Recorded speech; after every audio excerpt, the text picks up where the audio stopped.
మత్స్యకారుల సంక్షేమమే కూటమి ప్రభుత్వ లక్ష్యమని మంత్రి గొట్టిపాటి రవికుమార్ అన్నారు. ప్రకాశం జిల్లా అద్దంకి మండలం మణికేశ్వరంలో మత్స్యకార శాఖ ఆధ్వర్యంలో నిర్వహించిన మీనోత్సవం కార్యక్రమంలో మంత్రి పాల్గొన్నారు.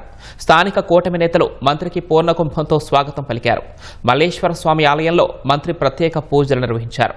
అనంతరం ఆర్డీఓ లక్ష్మీప్రసన్న మత్స్యశాఖ జేడీతో కలిసి 2,50,000 చేప పిల్లలను గుండ్లకమ్మ నదిలోకి విడిచిపెట్టారు. కూటమి ప్రభుత్వం ఏర్పడిన తర్వాత విడతల వారీగా 29 లక్షల చేప పిల్లలను నదిలోకి విడిచిపెట్టామని మంత్రి తెలిపారు. పోయిన 5 సంవత్సరాల్లో మొత్తం గేట్లు ఇరిగిపోయినాయి, నీళ్లు లేవు, వ్యవసాయం లేదు, మొత్తం గుల్లకమ్మ మొత్తం నిర్వీర్యం చేశారు. ఈ ప్రభుత్వం వచ్చిన తర్వాత గేట్లు పెట్టడమే కాకుండా మొత్తం గేట్లు పెట్టించేసాం. నీళ్లు దాదాపు 2 టీఎంసీల పైన నీళ్లు నిలబడి ఇవాళ మత్స్యకారులకి ఉపాధి పోకుండా ఉండటం కోసం చేపలు వేయటం జరిగింది. మెస్ సైజ్ తగ్గిస్తున్నారు. తగ్గడం వల్ల చేప పూర్తిగా పెరగకుండానే ఒక 1/2 కేజీలు 1/4 కేజీలు ఉన్నాయే పట్టుకొని వెళ్ళిపోతా ఉన్నారు.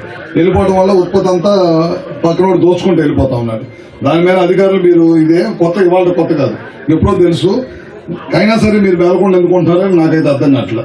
దీంట్లో సీరియస్ తీసుకోవాల్సిందంటే ఈ ప్రాంతం వాళ్ళు, ఇక్కడ నివసించే వాళ్ళు, దీని మీద ఆధారపడి ఉండేవాళ్ళు మాత్రమే ఇక్కడ పట్టుకోవాలి. ఇవాళ చేప పిల్లలు పోయటం వల్ల ఆయన మొత్తానికి వివరంగా చెప్పేశాం. మేము ఎన్నో సంవత్సరాల నుంచి బాధపడుతున్నాం. మాకు 2,000 మంది ఉండేవాళ్ళు ఇప్పుడు వలస వెళ్ళిపోయారు. మొత్తం ఖాళీ లైసెన్సులు 800 ఉండగానే 300 మందే ఉండరు లోపల. అందుకని సార్ని అడిగాము, సార్ కంప్లీట్ గా చేస్తామన్నాడు.